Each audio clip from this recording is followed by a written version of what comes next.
بەڵێ بینەرانی عزیز سڵاوتان لێبێت من یادگار فایقمم شۆ بە شێوەیەکی ڕاستە و خۆ لاگەڵتانە بم بۆ باسی ڕۆژ خۆشحاڵم کە دوای ماوەیەکدا بڕان بەهۆی هەڵبژارنەکانی تورکیاوە دیسانەوە هاتمەوە خزمەتتان بە یارمەتی و هاوکاری تەواوی هاوکارانم. دیارە باسی ڕۆژ ئەمڕۆ مەبەستمانە جەخت بکەینە سەر دۆخی ناوچە کوردستانەکانی دەرەوەی ئیداری هەرێم و بە دیاریکراوی قسە لەسەر دۆخی کەرکووکەکەین و بێگومان قسە لەسەر دۆخی پێکاتەکانی شەکەین لە چەند ڕەهەندێکی جیاوازەوە. قسە زۆر لەسەرەوە ئەکرێت و هەواڵەکان کە بڵاوە بنەوە و ئەو بابەتانەی کە کەرکووکیەکان و ڕۆژنامەنووسەکانی کەرکووک بڵاویەکەنەوە ئاماژە بەوادن کە دۆخی ئەمنی کەرکووک و سنوورەکە دۆخێکی باش نییە و داعش دیسانەوە دەستی بەجوڵە کردووە و هەندێک بڵین گوند و دێهاتی کوردنشین هەندێکیان چۆڵ کراون و هەندێکیان لە چەک داماڵراون بەبێ ئەوەی هیچ هۆکارێکیان هەبێت کە نەتوانن بەرگری لە خۆشیان بکەن سبەی کە داعشاتە سەریان بۆی بە تەواوی چۆڵی بکەن و ناو شاریش تا ڕادەیەک کەرکووکیەکان نیگەرانیان هەیە. منم شەو دوو میوانم هەیە لە ستۆدیۆ لە سلێمانی کاک ئازاد جەباری سەرۆکی لیژنەی ئەمنی لە ئەنجومەنی پارێزگای کەرکووک سوپاسیان دەکەم و لە هەولێریشەوە کاک ئەیاد کاکەیی پارێزەری خۆبەخش لە کەیسی یاخود بۆ کەیسی پێکاتەکان لە شەڕی داعش. مەبەستمان لەگەڵ هەردوو میوانی بەڕێز لەسەر کۆمەڵێک پرسی جیاواز گفتوگۆ بکەین. من زیاتر ناڵێم بۆ ئەوەی ئەوان زیاتر تیش بخەنە سەر ئەو بابەتانەی یاخود دۆخی ئەمنی کەرکووک و ڕەوشی پێکاتەکان لەو سنوورە. من بە ڕوخسەتی کاک ئەیاد لە کاک ئازاد لە ستۆدیۆ دەست پێکەم. کاک ئازاد سڵاوتان لێبێت. دیارە جەنابتان سەرۆکی لیژنەی ئەمنین، ئەندامی ئەنجومەنی پارێزگا و سەرۆکی لیژنەی ئەمنین لە ئەنجومەنی پارێزگای کەرکووک. بەهۆی دۆخێکەوە کە لە بڵین لە مانگی لە ئۆکتۆبەر و لە 16 ئۆکتۆبەری پارەوە هاتۆتەکایەوە ئەنجومەنی پارێزگاش وەکو پێویست کارەکانی ناکات و دوور بە دوور ئاگاتان لە دۆخی کەرکووکە تا ڕادەیەک. بەڵام ئەوەی ئێستا باس ئەکرێت لەلایەن ڕۆژنامەنووسانەوە لەلایەن هاوڵاتیانی ئاساییەوە لەلایەن کەناڵەکانی ڕاگەیاندنەوە سەبارەت بە دۆخی ئەمنی کەرکووک چییە بۆی بێگومان جەنابتە ئاگادارن لە دەستی یەکەوە زانیاریەکان بگا بە بینەر. زۆر سپاس بۆ کاکەیادیش. من پێ خۆشحاڵم کەوا بتوانین تشکێ بخینە سەر وەزعەکان بە تایبەت ئەویشی زۆر شارەزایە لەو بوارە. بەڕاستی داعش ئەو دڕکەی جارانی نەماوە گەر بڵێن داعش لە ڕووی ئەسکەریەوە لە ڕووی ئابوووریەوە لە ڕووی کۆمەڵایەتیەوە لە دوای ئازادکردنی شارەکانی عێراق بەڕاستی لە 1975 بۆ 80 لەدەستداوە ماونەتەوە لە سنووری کەرکووکە لە سنووری حەویجە پانتاییکیە درێژەکەی 90 کیلۆمەترە پانەکەی 70 کیلۆمەترە لە سنووری تکریتەوە گرێتەوە تا بگاتە تقریبا نزیک سنووری هەرێم لەم لاشەوە کەرکووکە و بۆ مۆست ئەو سنوورانەی پێڵن حەویجە. دیارە دایانگایەک هەیە بۆیان متعاتفێکەیە لەگەڵیانە لێرە و لەوێ سەر هەڵەدەن کۆمەڵێک شەڕ کراوە لە حەویجە لە سنووری خواروی کەرکووک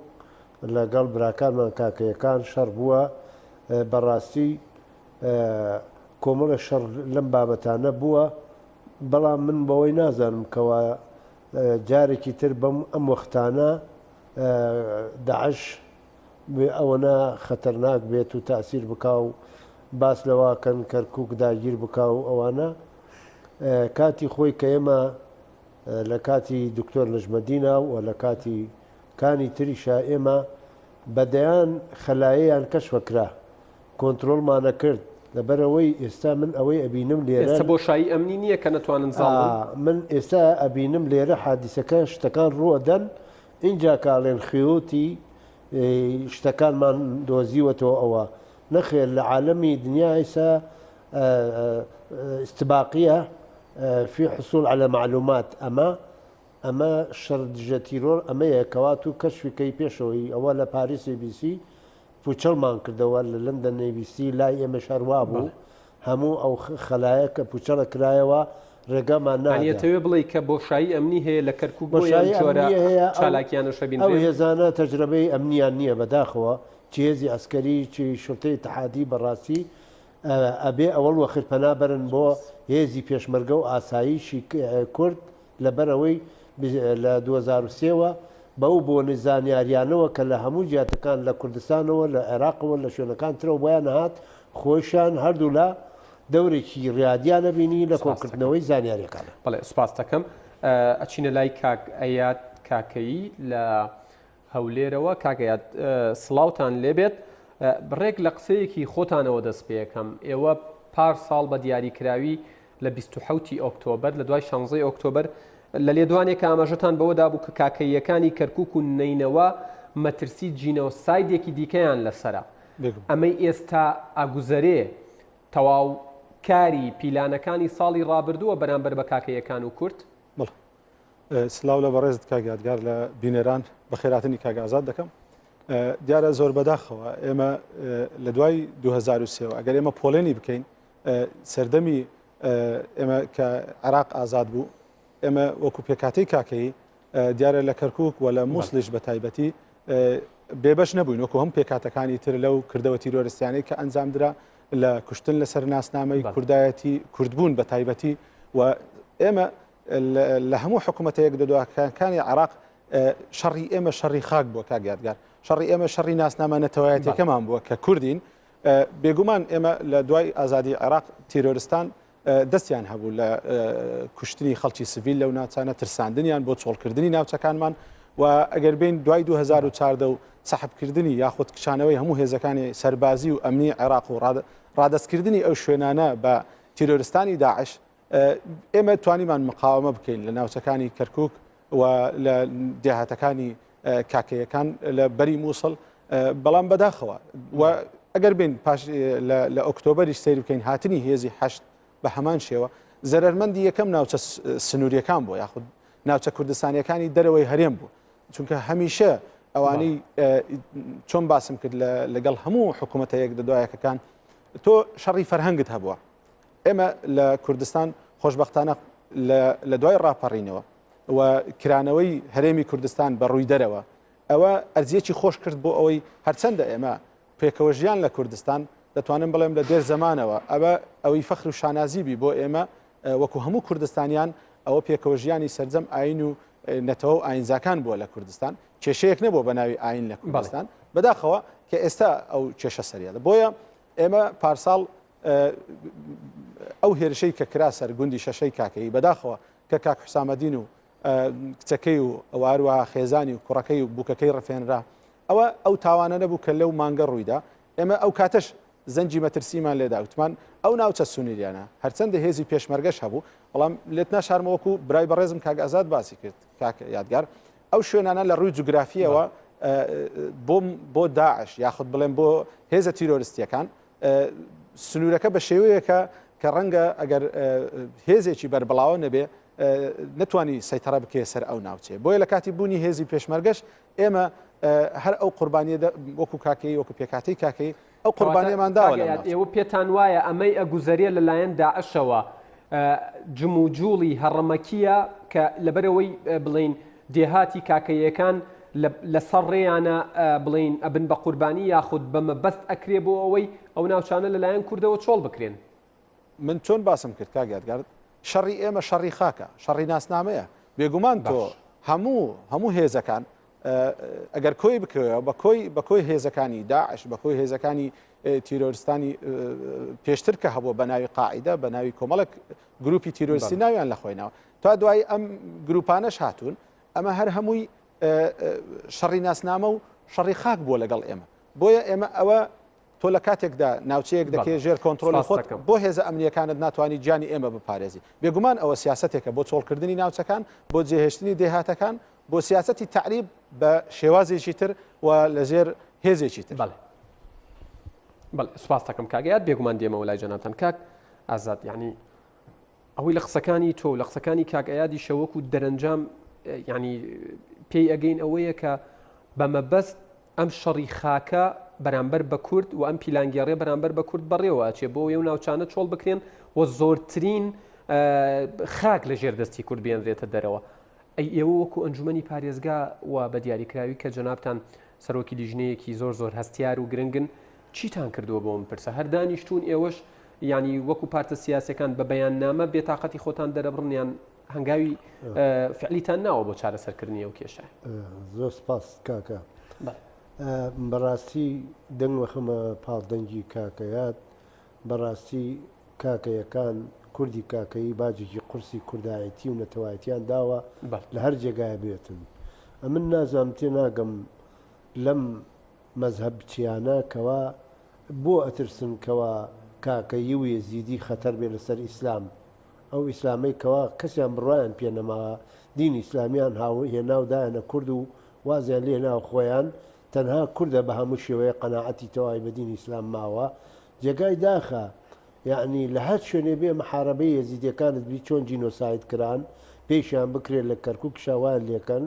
ئێستا لە شوێنڕێی ئەیان ترسێنن لە شەڕی داعش لە دژ بە کاکەیەکان دەسی پێکردەوە و ئێستش لەوانەوەیە و ئەوانەی ئێستا مەحارەبەی کاکەیەکەن بەڕاستی چەکدارن ناسنامەکەیان بزرە نازانین کێ نەمانە ئەبێ حکوومەتی تا ئێستا دیار نییەوەنە داعشیان هەشتی شعبینیان لایەنێکی دیاریقەناعەتم نییە من قەناعەتم نییە مانە داعش بن بەس کۆمەڵی خەڵکن وەکو کاکیمتی یانێ وەرزانە سیاسەتی ئارازی مەحروقا ئەو سنوورە کوردایەتیان کردووە لە شۆڕش ئەیلول و تا ئێستا پاراکەواتە پیلانگێڕیە پیلانگێڕیە لە پێناو ئەوان کێن ئەم پیلانگەڕێ بەڕێوە بن و ئێوە چیتان کردو بۆ ڕێگریان پیلانگێڕیە لەبەر ئەوەی ئەنوێت چۆڵیکەن و تعریبەکە دەست پێ بکاتەوە هەتا نزی کەرکووکی بکەنەوە لە ناویشەوە دەستیان پێ نەکردو من وا تێگەم هێشتا ماوێتی لەبەرەوەی تاوەکو هەرچەنە ماڵ و حاڵیان دەرکردووە براکاکەیەکان چەکیانیشێ چەکانیانیش لێسێنن ئەچن لە باتیەوە کە بچن حیماییان بکەن چەکانیانیش ئەگەر ئەچن بەو سنوورانە لێیان نسێنن ئەمە معنایەوەیە کەوا ئیتفاقەیەک لە جۆرێک لە تەفاهم هەیە کەوا بۆ لە چۆن دەستی پێ نەکردووە پەرلەمانتارێکی کەرکووکی لە پەرلەمانی عێراق کاکشا خەوان عەبدوڵڵا ینی لە بابەتێکە پۆستێکی فەیسبوک ئەڵێ تکایە فریاکەون و هەڵوێستان هەبێ ئەڵێ لە بەشێکی ینی قسەکانی ئاماژە بەوە ئەداڵێمە لە کاتێکدا لە ماوەی ڕابردوو چەندین هێرشی یاوشێوە بۆ سەر کاکەی و تاڵەبانی و داودە بۆ ناوچانە لە سنووریدا و بەهۆیەوە تەنها لە ماوەی 2 هەفتە زیاد لە 200 ماڵی کورد ناوچەکانیان چۆڵ کردووە و هەزاران خێزانی کورد لەژێر هەڕەشەی داعشن پرسیارەکەی من ئەوەیە ئێوە چیتان کردووە ئێمە لەگەڵ یۆنامی و ئومەم متحیدە دانیشتوین خەتەرناکی و جینۆسایدکردنی کاکەیی بەڕێوەیە و فریاکەون ئەم پەیامەمان بگەین ئومەم متحیدە ئەگەر بێت و حکوومەت عێراقی نەتوانێ بیان پارێزێ یان فەوجی لەشکری نیزامی لە خۆیان دروست بکرێ یان ڕێگا بدەن پێشمەرگە واسایش بێتەوە سنوورەکان لەبەرەوەی ڕەبایەکانی سەنگەرەکانی پێشمەرگی سە بەتاڵە کەسیتیان نیە لەو سنە هەتا تەنانەت کارەباکەش لەگەڵ گڵۆپەکانیان وەکو جاران دەسووتێ ئیشەکە یا ئێمە ئەم پەیامەمان گەیانەوە کە وەزعەکان خەتەرناکە لە کەرکووک وەڵامتان وەرگرتوتەوە چاوەڕوانین وەڵام دوو جار لەگە وەڵاهی چاوەڕوان پێشیان ماوتووە ئێمە ئەمە دووەمین جارم قسەتان پێڵێن ئەگەر وەڵاممان نیە جارێکی تر ناینەوە چیەکەن لە بەرامبەرە با من شتی ترت بۆ باسکەم ناو کەرکووکە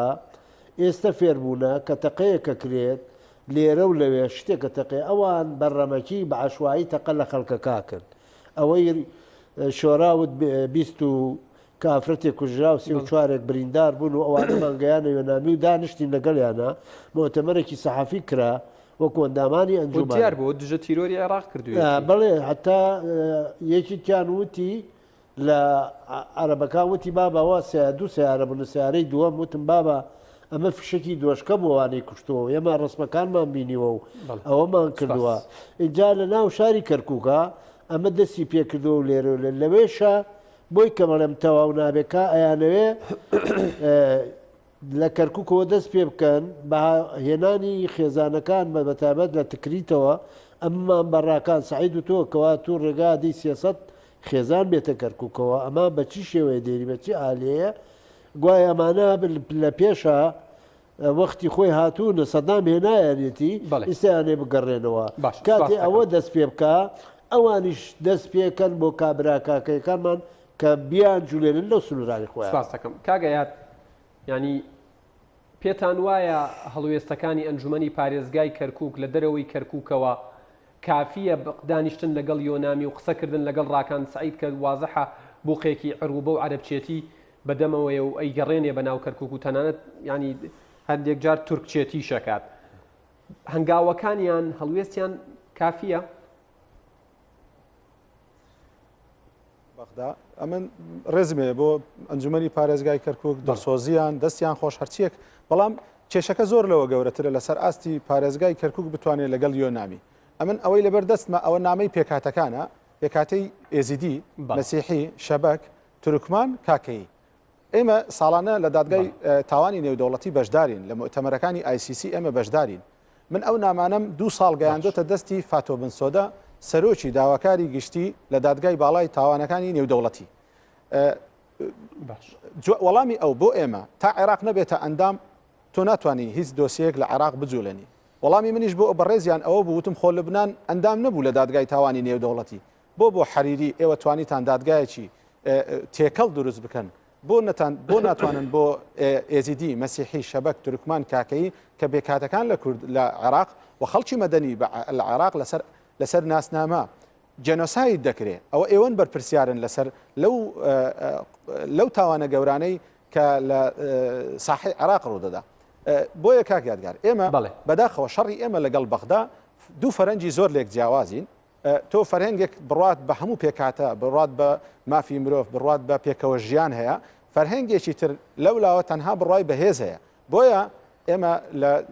لە ئۆکتۆبەر بۆمان ڕوون بۆەوە کە تاکە زامنی ئەوەی کە بتوانانی ئێمە بپارێزێ نە کۆمەلگای نێودەوڵەتیە نە ئەنجومەنی پارێزگاکانن ئەوە تەنها هێزی پێشمەرگەیە بۆیە پۆیستە ئێمە لە ڕووی سەربازیەوە هەموو گرنگیەکمان بە هێزی پێشمەرگە بێ بە هێزی ئاسایشی ناوخۆ بێ چونکە بۆ ئێمە سەلمێنرا هیچ وڵاتێک لە ڕێفراندۆم ئەوە باشترین بەڵگە بوو بۆ ئێمە تەنها داوای مافی چارەنووسنی خۆمان کرد ئێمە هیچ تاوانێکمان ئەنجام نەدا کە کۆمەلگەی نێودەوڵەتی بە هەموو وڵاتانەوە پشتیان لە ئێمە کردو و ئێمەیاندا دەست تاوانەکانی خورمات و ئەوەی بۆ هەموو دنیا ڕوون کردەوە کە ئێمە جێنۆساید کراین لە خورمات و کاک یادگار بەدەبابە بەسەر لاشەی پێشمەرگەکەن کە ئەوە هەت باسکردنە لە بە قوربانی بوونی کورد باسکردنە لە نەهامەتیەکانی کورد باسکردنە لە غەدر و پێشێلکاریەکان بەرامبەر بە کورد بەڵام کورد هەردا ئەنیشێت و دوای ڕووداوەکانەکەوێت ئەی گێڕێتەوە کە چۆن غەدریان لێ کردو ئەی نابێ هەنگاوێک لەو بارەیەوە بندرێ ئەی منطقی تایە ئەنجومەنی پارێزگا تا ئێستا نەیتوانیوە لە شارێکی کوردستان یا لە شارێکی عێراق کۆبێتەوە باسێک لە دۆخی کەرکووک بکات ئەوەی ئێمەی بە ئەمڕۆ گەیاند کاک یادگار بەداخەوە ناکۆچی سیاسیەکانە خۆخۆریەکانی ناوخۆیە کە ئەوەندە برینەکانی قوڵ کردەوە ئەوەی دوژمن بەهێز نەیتوانی بیکە ئەوە بە لایەنە ناوخۆیەکان بە ئێمەی کرد ئێمە دەبایە یەک هەڵوێست بین یەک دەست بین چونکە بەڕاستی لەسەر ئاستی عێراق هەر هێزێک بی بۆ ئێمە ئەوە توانیوێتی بە ئاسانترین شێوە کار بکە لە ناوخۆی تو چونکە تۆ یەک هەڵوێستنی ئێمە لەو ڕۆژانە ساڵیادی بڕیاری بە جێنۆساید ناساندنی ئەنفال بوو من لە ئێوە دەپرسم لە کۆمەڵی خەڵکی کوردستان دەپرسم لە 11مین ساڵیادی پرۆسەی بەدناوی ئەنفال ئێمە نەمانتوانێت تا ئێستا ڕفاتی پیرۆزی ئەنفالەکان بێنەوە ئێمە نەمانتوانێت پرسی قەرەبۆ بجوولێنین ئێمە نەمانتوانێت فشار بخەینە سەر عێراق داوای لێبوردن لە دایکە ڕەشپۆشەکانمان بکە ئەی ئێمە ئەو لە دوای ئازادی عێراق چیمان کردو لە بەغدا کاک یادگار تەنها منسەبی ئیداری و سیاسیمان وەرگرت کە ئەوانە بەداخەوە وەڵامی ئێمە بەرامبەر دایکە ڕەشپۆشەکان چی بێت تاکەی ئێمە خۆخۆری بین و تاکەی لایەنە سیاسیەکان یەک ناگرن لە ئاستەکەم ئەو هەموو قوربانیەی کە ئێمە داومانە کاگادگار پێکاتەکان لە ئێزیدی بیگرە لە مەسیحی بیگرە لە شەبەک لە کاکەی لە تورکمان قوربانی زۆریان داوە خەڵکی تریش بەعام ینی نەک تەنها پێکاتەکان بۆیە کاتی ئەوە هاتووە تۆ یەک هەڵوێست بی و لە پاش هەڵبژاردنەکانی عێراق ئەگەر ئێمە بە پاکێجێکی یەک هەڵوێستی و یەکدەستی نەچینەوە بەغدا من دەڵێم زۆر لەوە خراتر چاوەڕێی ئێمە دەکات زۆر لەوە خراپتر چاوەڕێی ڕەوشی کەرکووک و ناوچە کوردستانیەکانی دەرەوەی هەرێم دەکات بۆیە ئێمە هەموو شەڕمان لەسەر کەرکووک و لە شۆڕشەیەک لە دوای یەکەکان هەموو شەڕمان لەسەر ناوچە کوردستانیەکانی دەرەوەی هەرێمە کە بەداخەوە نەمانتوانی مادەی 140 جێبەجێ بکەین بۆیە ئێستش زۆر سپاس کاگەیات بێگومان دێمە وڵاتان بۆ قسەکردن لەسەر پرسی دیکە کاک ئازاد ینی ئێوە بەنیازن تاکەی لە دەرەوەی کەرکووک کەوە باس لە دۆخی کەرکووک بکەن ئێمە لە ناوەی کەرکووک و لە دەرەوەی کەرکووک باسی کەرکووکەکەین بەڕاستی حەقە ڕاشکاوانە باس شتەکان بکرێ لایەنێکی سیاسی هەموو ئەندامەکانی ئەنجومنی بردبێتەوە لە هەولێر نەیەت بەشداری بکە ئەوەیە باجی ئەوەی کاکەی و ئەوەی نەتەوەکانی ترەیدەن ئەوە ئێمە ئەگەر 26 کورسیمانەیە وەکو لیستی برایەتی ڕێگا ناتەن بێنەوە ئەمە کام سیاسەتەکەوا تۆ مەعاناتێکی وا هەیە جینۆسای دەست کردەوە تعریب دەستی پێکردەوە تۆ ئەمە ئەم سیاسەتە بەرامبەر بە کوردێکەکەی بەرامبەر بە کوردی کەرکووکەکەی بەرامبەر بە کاکەیەکانەکەی تۆ بۆ نایەنێنیتەوە لە دوای ئەمە کێنێنێتەوە پارتی دیموکراتی کوردستان ڕێگا نادەن ئەوان دێنەوە چونکی بە تەلەفۆن ئێمە پەیوەندیمان باشە بەبێ پارتی بۆ کۆنابنەوە بەبێ پارتی چۆن نەزانی کۆنابینەوە ئێمە ڕۆژانە کۆبینەوە برازم ئێمە لە قاعی اجتماعات کۆبینەوە دانیشتنەکەین لەسەر هەر ئەگەرێ ئێمە کۆبینەوە اینجا چین بۆ ڕای ڕاکان سعید ئێمە کۆبینەوە بەرنمەکانمان لەگەڵی قساکەین ئێمە کۆبینەوە ئێمە نەمانێشتووە بە شایدی برایەنی کاکەی و هەموو کورد لە داقوق و لە لەیلان و لە دەبست و سەرگەڕان هەمویانمان بردۆتە سەردڵی ئیلغای ئەو ئەمرمان کردێتەوە کە ڕێگای داوە عەرەبەکان بچنە سەر ئەرزۆهاوی خەڵک ئەنجومەن ڕانەوەستاوە بەڵام ئێمە عەدەدەکەمانەوە نییە فەرزی ئەمرەوە ئێمە ینی بۆ نمونە ئێستا لە کەرکووکەوە بڕیاری دەستگیرکردنی یاخود دادگاییکردنی دکتۆر نەژمەدین کەریمە درێت لە کەرکووکەوە بڕیاری دادگاییکردن و دەستگیرکردنی بڵین کاک ڕێبوار تاڵەبانی ئەکرێ هەموو ئەمانە دژایەتیکردنی کورد نیە ئەوە چ هەڵوێستێکتان بەرامبەری وەرگرتووە ئەوەی دکتۆر نەژمەدین لە بەغاوە بووە و سەرۆکۆمار تەوقیعی کردووە لابردنی نا دادگاییکردنی وەکو هەر شخصی ئێمەش معرەزین ئێمە من ناوم لە قایم وایە بۆ دادگاییکردن بۆچی لەبەرەوەی بەشداری بمە لە ڕفراندۆم لەبەرەوەی عەلەم تاوانتان کردووە ئەمە بە تاوان نەزانرێ بڵێ ئەمە بە تاوان نەزانرێ کاکی برا پەشیمانن لەوەی بەشداری ڕفراندەمتان کردو من لە بەرامبەر یەرۆڤیچ باسی ئەوەمان کرد ئێوە ئەم قایمانە کەوا هەجاری نەجارە لە دام و دەستگاکانە لە چی کوردی پێترسێنن بۆەوەی بڕوات و ئەمە مشکلەیەکی گەورەیە پێیم گوتم ئێمە بەشدار بووینە لە ڕفراندۆمە بێ ڕفراندۆمێکی کەش بکرێتەوە بەشدارە بین بەڵام ئێوە بەو شێوەیە ئێوە مەلەفەکانمان ناگەین نە شوێنی خۆی کە دیفاعمان لێ بکەین هەستەکە نەمە ئینتیقام و تۆڵەکردنەوەی لێتانەکرێ بەڵێ بزەبت جارێکی تر ئێمە ڕێگان نیشتیمانی کوردستان لە بەیاننامەیەکی ئاماژەی بەوە داوە ماوەیە کە جموجوڵ و کردەوە تیرۆریستیەکانی داعش وە کوشتن و ڕوفاندنی هاوڵاتیان بە ئاشکرا و نهێنی لە پەرسەندندا لە سنووری ناوچە جێناکۆکەکان ببوورە بەگشتی و پارێزگای کەرکووک بە تایبەتی کەواتە ئەمە پرسیەکە پارتە سیاسەکانیشیە ناوەتە گۆل بۆی قسەی لەسەر بکەم پێت وایە مەترسی داعش جددیە لەسەر کەرکووک و پێویستە پارتە کوردستانیەکان ناکۆکیەکانیان وەلا بنێن و دابنیشن لە سەری پێکەوە ئێمە کێشەمان کێشەی خواروی کەرکووکە لەبەرەوەی کوردی لێیە ئێمە کەرکووکمان پاراستووە لە پێش داعشەوە تاوەکو داعشی شاتووە وەکو بلبلەی چاومان نەکو تەنها کورد بووە هەموو نەتەوەکانمان پاراستووە و باجی ئەوەمان داکەوا لە باتی چاوەڕوانمانە کرد عەبادی بێ مەدالیای زێر بکاتە قەدی دایکی شەیدانە دەستخۆشیمان لێکە هات بەو شێوەیەی وەزعی کەرکووکی چی لێ کرد بەڕاستی ئێمە هەموو وەختێ خۆمان کردوتە کەوڵسووری بەر لەشکر و ڕوبەڕووی ئەبینەوە ئەوە کێشەی ئەوانەیە وا کەرکووکن لە کەرکووکان و ئیدارەی کەرکووکە دەن داواکاریتان چییە لە حکوومەت یاریێم لە پارتە کوردستانەکان من خۆم لە وەکو بیرکردنەوەی خۆم ئەبێ هەمووی بێتە مەیدان بنەکانمان ئێمە مەسیرەیەکی 300,000 کەسی بکەین بۆچی تورکمان بتوانێ دەست بەسەر سنووقەکانە بگرێ و دەست بەسەر مرکزی هەڵبژاردنە بگرێ و کۆمەڵێک مێلیشایی ڕەنگە نەشتوان تەقە بکەن ئێمە بۆ نەتوانین بازاری کەرکووک باژێنین هەموو دۆخی کەرکووک لە مەترسیایە ئێستا گەرمان لە مەترسیشان نەبوو ئەی ئەوانی سە بە کەیفی خۆیان جارێکی در ئەو سنووقانە بە شێوەیە لە شێوەکان لە ژێر دەستێوانە بووە یاریان پێ کردووە ئێمە بۆچی سنووقەکان ئێمە بە خەڵکی کەرکووک ناژێنین بێنە مەیدان هەموو کۆنکریتەکان بێن ناو شارە وەزعی کەرکووک تا پەنابردنەبەر چالاکی مەدەنی و خۆپیشاندان یەکێکە لە ئاگەرەکان یەکێکە ئەگەرەکان و گەرەکی ڕئیسیشە لەبەرەوەی ئێمە ئەگەر بمبووری ئێمە کا بە راپۆرتێکی بە راپۆرتێکی بەرپرسی مەڵبەند ئێمە ئینەکە هەرڕایان گردوبوو نانویست کەرکووک بخوێننەوە گوتمان ئێمە بە هەزارە کەس ئەڕژێنینە شارەکە ئەگەر چارەسەری نەکەن یەکسەر تاکەی چاوەڕێیەکەم چاوەڕوانکردن لە سەرکردایەتی کوردیە بەداخەوە بەڵێ بەڵێ کە باسەگاتە سەر پێکەوە بوون و یەکەڵوێستی پارتە کوردستانەکان سەبارەت بەو کورد ناوچانە هەمیشاڵێن بەداخەوە هاوڕێیان ڕێگەم بن با کۆتا پەیام لە کاک ئەیاد وەربگرم کاک ئەیاد کۆتا پەیامتان بە حکوومەتی هەرێم و بۆ تەواوی پارتە سیاسەکان سەبارەت بە دۆخی پێکاتەکان زۆر بە کورتی وەڵام من کۆتا پەیامم ئەوەیە من قسەکەی کاک ڕزگار کە باسی پارتی دموکراتی کرد دیارە لە دیدی پارتی دموکرات کەرکک داگیر کرایە چونکە ئێستا کەرکک گروپگەلێک بڕێوی دەبا کە ڕەنگە عراقیش سەیتەڕەی لەسەریان نییە کاک یادگار بۆ ئێمە دەگەڕێنەوە ئەو خاڵە بتوانین هەموو هێزە سیاسیەکان گەڕانەوەی کورد بۆ کەرکک بە شکۆوە کردنەوەی مەقەڕات بە شکۆوە وجودمان لە کەرکک بە شکۆوە ئێمە وەکو سندیکای پارێزەران لقی کەرککمان ئەسڵەن داخرا خۆ ئێمە موسسەیەکی سربەخۆین دەستگایەکی سەر بە هیچ لایەنێک نین پارێزەرانین بۆیە لە دیدی ئەوانەی ئێستا کەرکک بەڕێوە دەبن دەیانەوێت تاکلایەنە کەرکک بەڕێوە بن دەیانەوێت ئەوەی کورد لە دوای ئازادی عراق بەدەستی هێناوە